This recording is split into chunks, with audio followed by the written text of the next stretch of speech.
Hey, welcome back to Ebbs and Flows, the Q&A edition.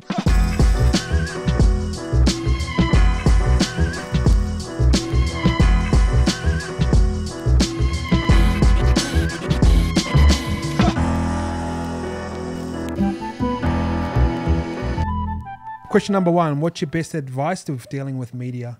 Someone who's been in media and understands it a lot.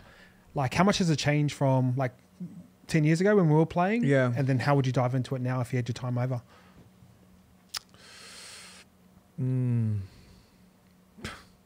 Like, what do you mean? Like, So let's start with journalism first. Yeah. So let's go traditional media. Yeah. Do you reckon it's best to be yourself off the bat, or are you falling into cliches, or what's the best way to deal with media? I think just being yourself. Like, Because you were kind of always yourself on camera. Like, you Yeah. didn't try and be anyone else, say anything. Yeah. Like, No, I think just being yourself. That's who you are. I think if you try to be someone else, it just doesn't look right either. You know what I mean? I guess you can be serious and still be yourself, or, give the right answers or whatnot. But I think just being authentic is the best way. Do you reckon we should start, like, we've talked about this like years ago, where you'd love to see players start calling each other out? Like, remember we used to say, like, imagine if you're like a gun center and you're excited about your matchup coming up. Yeah. Do you reckon that would be accepted, or would you love to see it? I think, I would. I think it's the players are slowly getting their personalities on TV or, interviews, and it's a lot of people are starting to accept who they are. I think it is changing a little bit, but for me, just say if you got two of the best centers in the game coming up and just having a little dig at each other and maybe taking it serious. Like, I don't know. I just think that would bring a bit more excitement, but yeah, that's just me personally. Because I feel like all the players are interconnected now. Like, they all know each other, where they're happy to hang out with each other, where if they do have a cheeky little dig online, remember, like, it would have been personal back in the day. Like, oh, fuck, this saying this about you. Yeah. The trainer would cut out the newspaper article and put it on your locker, like stuff like that. Yeah. I reckon it's just, I'd love to see it. Yeah, it'd be exciting. And as a fan, you just sit there and go, how good's this matchup? You tune in on the weekend, we get down to the game. But I definitely think, more personalities, the better. A lot about like social media. Like, this is a big part of the game right now, and a lot of players are using their social media for personal branding, blah, blah, blah. Yeah. What do you reckon is the best practices for these? Strictly business. Just business? Just obviously you can put your day-to-day, but just be really professional on there. I think that's where you're going to cop it the most. Obviously, you've got your foxes and that might criticise you or whatnot. But I think just if you can keep it strictly business on there, keep it professional, that's where a lot of hate's going to come their way anyway. So, but if you're putting all the right things up, blah, blah, blah, I think that'd probably be the best way. I think a good way to sort of treat social media is like, a lot of players are influenced by wins and losses. So like when they're winning, they're posting like a lot of things. Yeah. I think it's important as players to like post the downsides as well.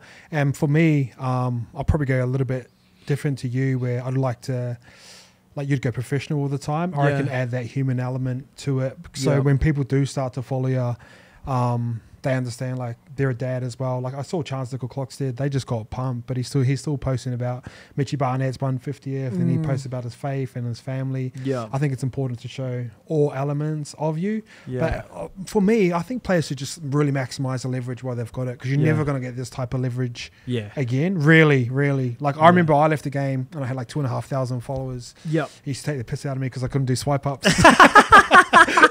Remember we used to job collections, and at the time you needed 10,000 followers to do swipe ups, and you just like, relax. Do you want me to do it?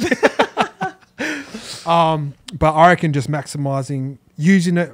This is probably a better way to use it. Use it as a fucking tool. Yeah. Like, use a tool. Like, we used to use it back in the day for. But that's what I mean, like, strictly business. Like, use the leverage that you got. Keep it professional on there. But I know, like, I didn't mean like, because I feel like the fans have got a lot of insight of what players do now, a lot more now than they used to. I just feel like I feel like sometimes it entitles fans to think they can just write whatever because they've got so much access to them. I also heard Pete talking about it on a podcast the other day, and he said, like, 2018, we were just getting pumped from everywhere. Yeah. He goes, I'd jump online. He was the only player getting that, though.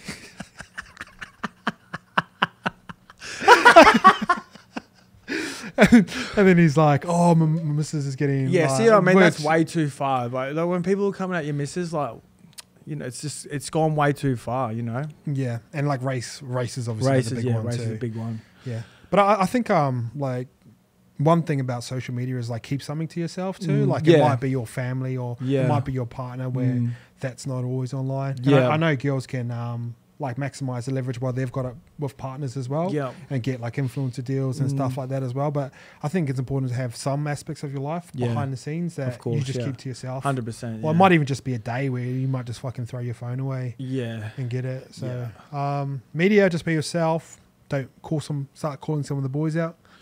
Yeah, sure. Start. And then social media, use it as a tool to maximize the leverage where you got it, because it's hard to get a couple million people watching you throughout the week once you finish football. Yeah, and 100%. Use your leverage in many different ways, like be like nice to fans, reply to fans when you can. Networking with the sponsors, that's a big one. Those big sponsor days where people are walking around and all they want to do is have a photo of you. Everyone needs to just go, fuck, don't talk to me. But I remember the older boys saying to us too when we were younger, network boys, I'm telling you. And then you just be like, nah, that's shame. Nah, that's shame. And then you'd go to the thing and then you'd just have all us young boys, like, oh, the boys there sitting there talking to each other. And then you know what? You could have spoke out to a sponsor and had a good relationship over your time at the club.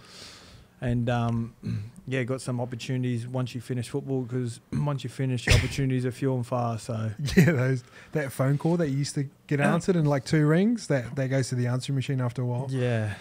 Player managers, what's your best advice with dealing with them?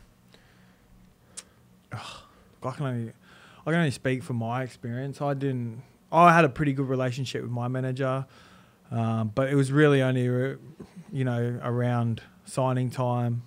You'd get a phone call here and there, but I think if you can do it yourself, do it yourself. Yeah, I think once you get to a certain point in football where like you're in say top 5 of your position, or you're in the top like 50 players, I don't think you really need one unless you're really trying to maximize it. But I remember writing this stuff out on social media a while ago of different ways you can negotiate with player managers. So what I'd do if I ran a business, I would like engage someone to look after my contract law. So say I'm Corey Norman, I'm playing good football, I'm about to get a new contract, I'd go find a contract lawyer if I understood my value. So like, all right, in my opinion, I'm worth say $750K a year. So I'd go, all right, cool, here's a lawyer, let's go do the negotiation and then pay that lawyer for their time. So their lawyer might get $500 an hour and he's sitting in there for say 8 hours, you're going to pay him $4K to get that contract done, but you're not going to get fucked over in terms of contract law. He's going to read through it. He's going to point out anything that's gone. Instead of Corey Norman signing $750K for 3 years, 4 years, and a manager picking up 7% of that, that's a lot of money. It is. And just even having that conversation there or positioning it that way, that'll be good. Another way I'll do it with managers is, say Corey Norman's value at the time is $750. I go, I'm going to pay you to get this contract done for that time. Any money you get over that, you can get a percentage of it. What would you give them? Still 5 to 7. Yeah, 5 to 7. Yeah, right. Or that's another good way. Yeah, or no, you could probably even give them 10% because it wouldn't even matter. I think, because you perceive your value to be this, but if they can get more, so you're paying them for their time to negotiate that contract at the start. And then if they can get above that, boom. What age do you reckon it's? Say you're 20 years old and you're one of the best players in the comp, or you're up there. How do you get the confidence just to get a contract or whatnot? Walk into a room full of the CEO, your coach. I know what you're saying. You know what I mean? It's very tough to. You need you need just a support system around you. Yeah. And a lot of those, like say Islander boys or Māori boys young, like a lot of them will lean on their parents first. And like say sometimes, and this is just an example of like a lot of their parents would see the back page of the contract, which basically means how much money is on it, and like almost like push you towards that, which isn't always the best thing to do. No. But yeah, it is hard. But I think even just opening up, having conversations about this, and I think eventually there's going to be like a network where young players can go and ask someone, because it is like a little bit embarrassing to ask about money things, and then especially when you're sitting in a boardroom full of suits. Yeah, exactly. And that's their fucking job to that's get a their deal bread and done. butter.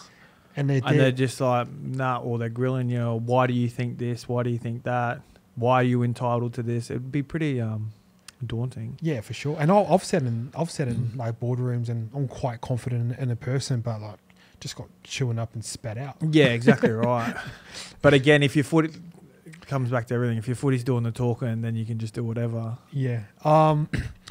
I think what another key point is just always remembering that your manager works for you. Like you don't work for them. And I think a big part of what they do is through manipulation is they try and reverse that back on you, and they're like, oh, like I've done this for you, I've done that for you.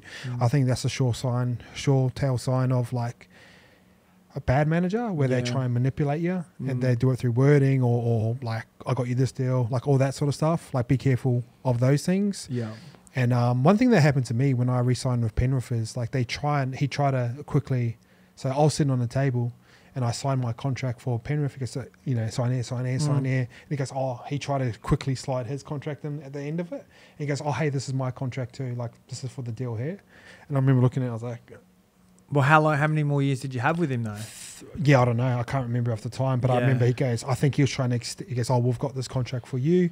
So here's another, match the same length. See, I just would have went, yeah, sweet. Yeah. You know what I mean? Like I just, oh, yeah, sweet. Whatever. Yeah, you've got me a deal. See you later. But not even that. If he just put it in front of me, I just would have been one of them. Wow. Bad, man. Yeah. But I think that's a lot of players too. You know what I mean? Oh, it'd be a majority of them. Majority, yeah, sweet. But in saying that, like, I don't think all player managers are bad. I think you need them when you're, say, someone who was like me, who was kind of like not a star, not even a regular first grader. And there's times where, I got let go from a club after a grand final. Yeah. Where I still had 2 years left to one of my Warriors contract, and like I didn't know, like everyone's salary cap over here was taken up. Yeah. So they pitched me to England, and I had like 3-4 clubs ready over there to go, and literally 2 weeks later I was gone. So I think that type of mid-tier or a young kid coming through. How does those private contractors work that out?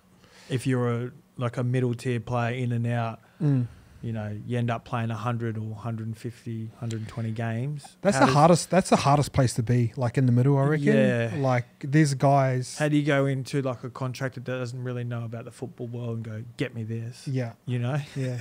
You just have to be super clear on your deliverables. I think eventually soon something will launch where there's going to be almost like the RRPA where boys can go to for advice. They probably could go to the RRPA for now. Yeah. But just having like the understanding and knowledge of it is going to be important over the next little period. And like you said, they're all getting a little bit smarter with the contract clauses and of course, stuff like that. Yeah. So I think the next conversation that needs to be had is the ones that come around like player management. Yeah, true. Sorry, I lost these notes. Besides 7, what should be the highest paid position? 9? 1. Would you rather bet on 9 or 1? A 9 is massive though. It's huge. A 9 is massive, man. I'm just trying to think. Other than the half, they're probably the one touching it the most. They would touch it the most. Oh, there you go. They would touch it the most. Everything starts. So here's a question. So who's the best fullback in the comp in your eyes right now?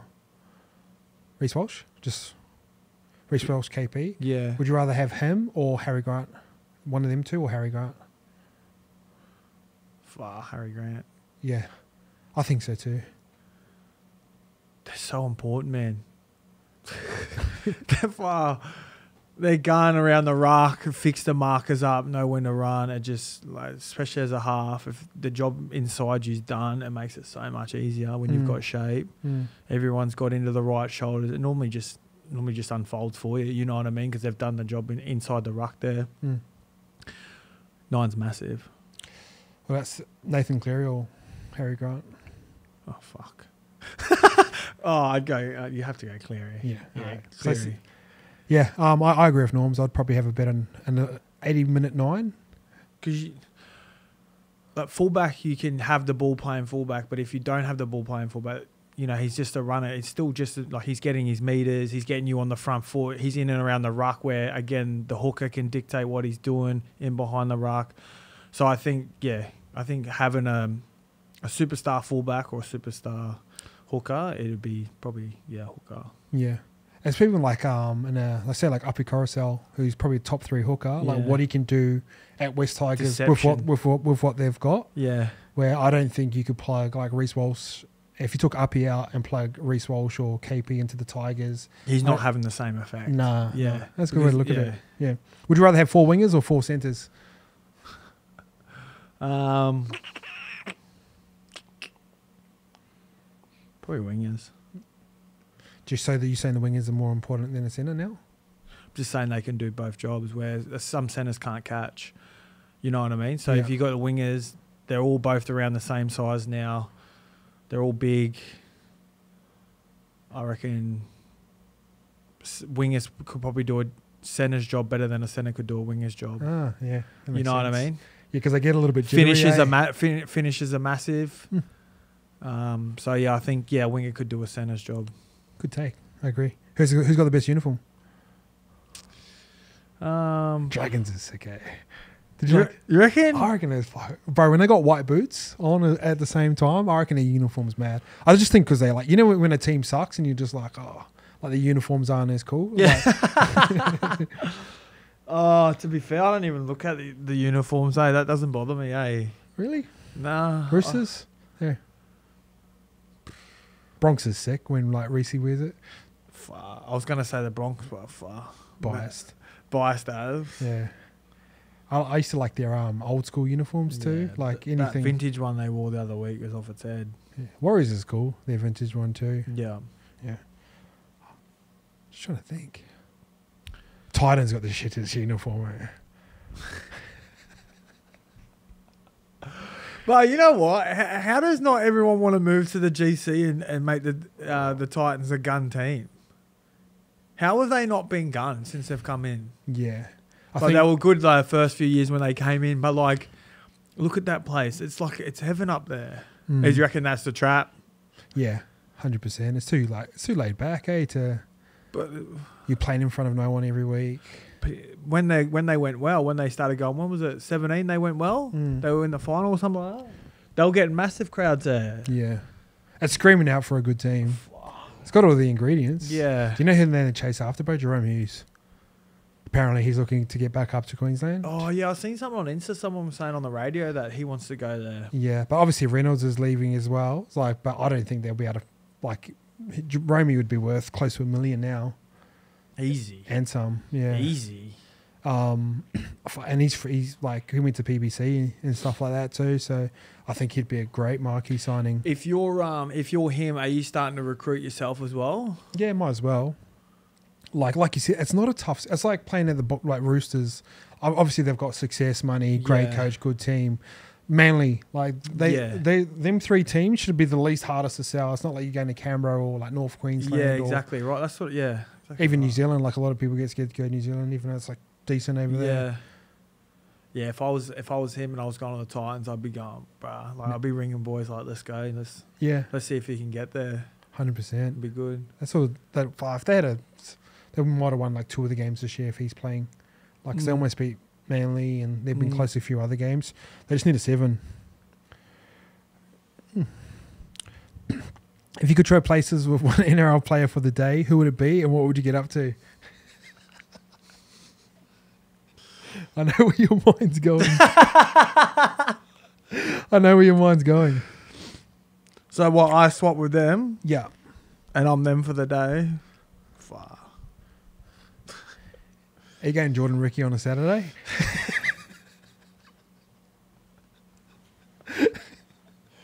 No, I wouldn't.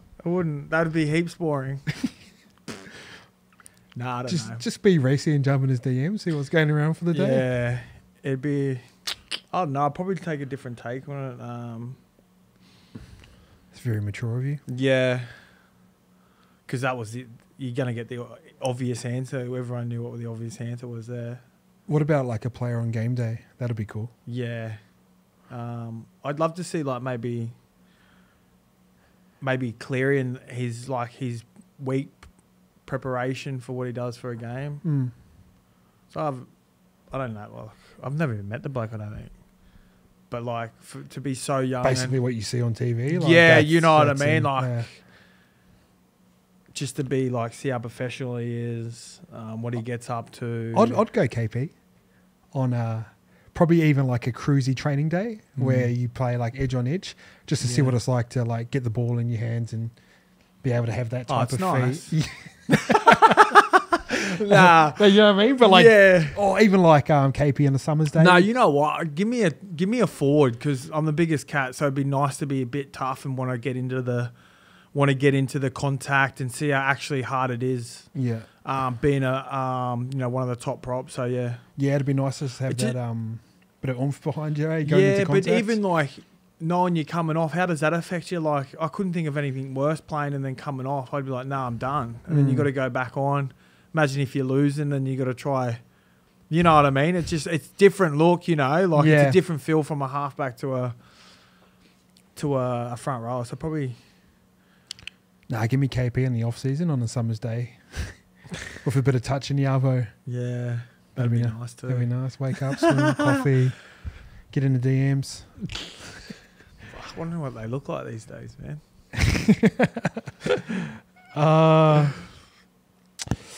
What do you think of the NRL as a TV product at the moment? It's elite, eh?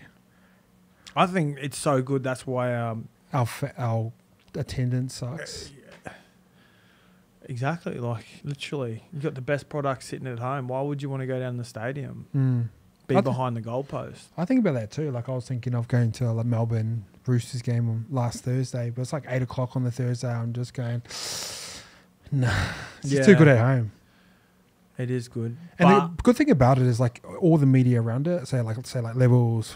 But you know what? Bloke in the bar. Yeah, sorry. Actually, I seen the other day that our crowds are up 20% or something. Yeah.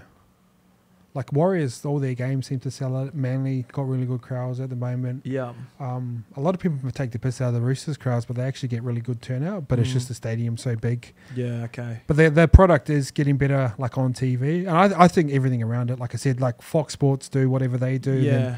Like Bloke, Levels, Hello Sports, you Guru, all the media. You couldn't go the other way too because they get all their money from the media side thing from the TV rights. Yeah. I think a big thing that might happen soon is like gambling laws will come in based around TV. Okay.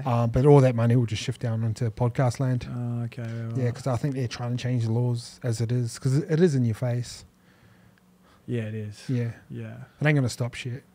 Nah, it's not. If you want to pun or you want to gamble, you're gonna. Yeah, you're going to find a way. But yeah, I think one thing eventually that will happen is like the social media side of it will get better. And I think NRL do it better than like most clubs. Like, don't get me wrong, but I just think that storytelling, documenting, like I said a couple months ago, that every team should have like a series going throughout the preseason too, and if they made 6 series each, and like a Hard Knocks. Yeah, like a Hard Knocks, but it doesn't have to be as detailed as that. Yeah. But like if each club made a 6-part series throughout the off season and dropped it day after day, like you'd have 2.5 weeks to create your next episode. Yeah. I think that'll be a cool way to like keep building the brand. And like focusing on like junior stuff too. Like I wish the high school comp was like better televised and had better storytelling around it. Yeah. Like we say when Kibra come down there and play. Yeah. I don't know. There should be a bit more hype about it. And yeah. Like highlight the kids coming through because we don't really like see them through 20s and stuff anymore. Do they still play games before like the cup games? I don't know. I actually don't know. And do you put like the kids on before the cup and then the first grade to get better crowds? I would. Because then if someone's paying like $60 for a ticket. How much is a ticket? $20? $25? Be more than that, wouldn't it? Oh, okay. Oh, okay. That's all right price. Have they but tried? Then take into account like getting there, paying for parking. Yeah, true. Wait time, food drink. Yeah. You have 6 drinks and then mid-strength and you're still paying $10. Like the ticket prices are alright. It's just everything else that comes with it. If you can drag that out over 3 games throughout the day and you've got a couple kids and they're like playing on the hill and stuff like that, it might be worth it. Yeah, I think it would be cool. Can you take food into a stadium? Take home food. You can't take like Maccas and Kips. Oh. Little pack lunch, man. Or the Vegemite sandwiches. Grouse with a bit of chips in it. Oh, yep. Their local team. Oh, yeah. Yeah. All right, I've got the theory on footy players that like what you need to win the comp. So, in my opinion, you need like a guy. So, guys like say Sam Burgess. So when they run out, you're the type of person that you're looking at it. You need him. So when the game's on the line, you go to him. Yeah. You need X factor, a guy that can score points whenever, and no matter how big the stage is. And you need a guy that's a little bit tapped as well. So if you look at someone who's like a little bit screwed. Yeah, 100%. And I think this is across all sports too. You look at like Draymond. With Golden State. Yeah. But like when I look around, and this is sort of rolling off like Fisher Harris, like who's the guy that you look up, like who leads your pack? Like they might not always be the leadership guy or the captain next to a C. Yeah. But you do need that guy to follow. Like how important, and I don't reckon you always had that in the teams you had. You had a guy that was like you played against next to Manu Mo, who was like the tap guy. But like I feel like you need that guy in the middle. How important is that guy, you reckon? That's massive. He just honestly put you on the front foot. You know what I mean? Like, and again, he gets the best out of the other boys as well, just through his actions. It's one of those ones. You know what I mean? Probably doesn't say much, but gets you up, knowing what he's going to do, and just does it. You know what I mean? And I reckon those types of guys aren't scared to come out the line too. Yeah, 100%. Yeah, bang, whacking blokes. Yeah. But it is massive. It is massive. Do you reckon you can train a guy to be that guy, or does that guy have to be that guy? Nah, he's just got to have a bit of kind about him straight off the bat, you know. And you can see it, like you can see when you look through the younger grades or the guys coming through. If there's a few bigger boys or a few forwards coming through, you can see which one's got the dog in him and which ones are, you know, gonna play a good game here and there and maybe eventually get to where they need to do, like where they need to be, but you can see it straight off the bat.